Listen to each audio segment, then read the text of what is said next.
Anybody who studies the Quran seriously knows that Allah records on multiple occasions how prophets were insulted, how they were made fun of, how they were rejected in the most obscene ways, and how even the prophets themselves felt the pain of those disbelievers making fun of them. Nuh alayhi salam complains about how people found him disgusting and that they would plug their ears, with their fingers and walk away from him and pull their clothes back as a show of insult to him. And our Prophet is no exception, sallallahu alayhi wasallam.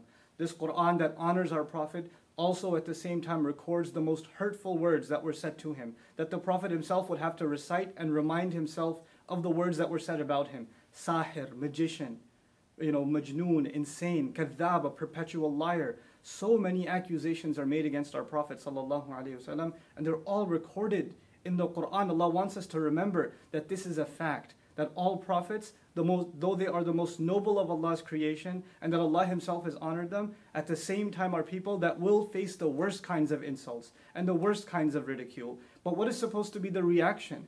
And if anybody's supposed to be angry and just be overwhelmed with rage when the Prophet is insulted, I would argue it would be his companions, whose faith, radiallahu anhum ajma'in, can't even be compared to yours and mine. But how come they don't react the way we do? How come they're not having any protests? How come they're not going out and yelling and screaming in rage?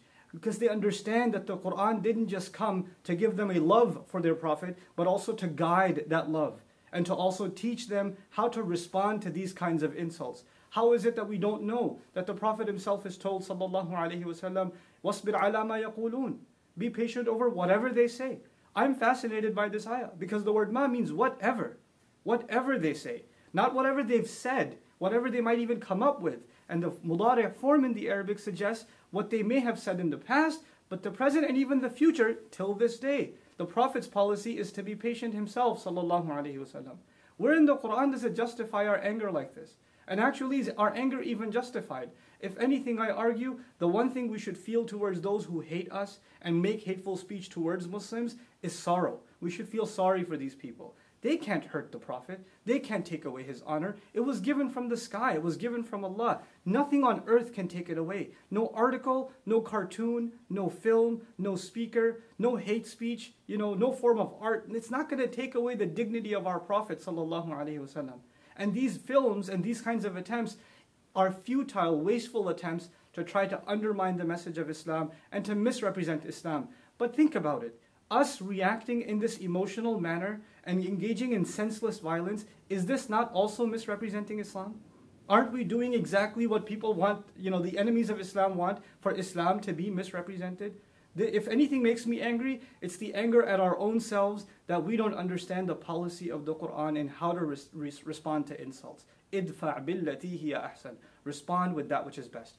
Finally, I want to share with you guys, some people think that this was an early policy in Islam, that in the Meccan time of the Prophet, that he was supposed to be passive. But when the Prophet migrated and battles began like Badr and Uhud and Ahzab and Tabuk, etc., now the policy was not to be patient, and therefore we should take that. Let's look at Ali Imran, the battle of Uhud. What does Allah say to us? وَلَا تَسْمَعُنَّ مِنَ الَّذِينَ أُوتُوا الْكِتَابَ مِنْ قَبْلِكُمْ وَمِنَ الَّذِينَ أَشْرَكُوا أَذًى كَثِيرًا. You will absolutely hear hurtful words from those who were given the book way before you and people who commit idolatry and blasphemy with God. You will hear hurtful speech absolutely coming from them.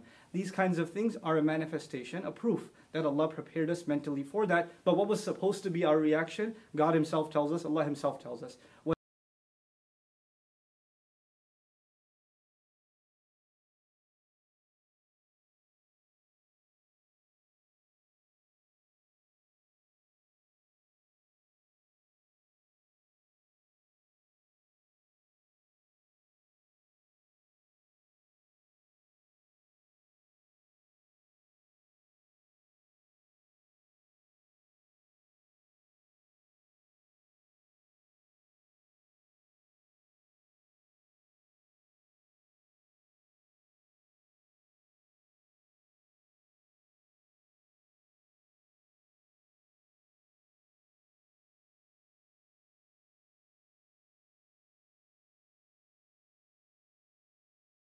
That are feeling the sadness, the rage because of this incident, but I hope to turn that rage, and I hope you can turn that rage into something positive.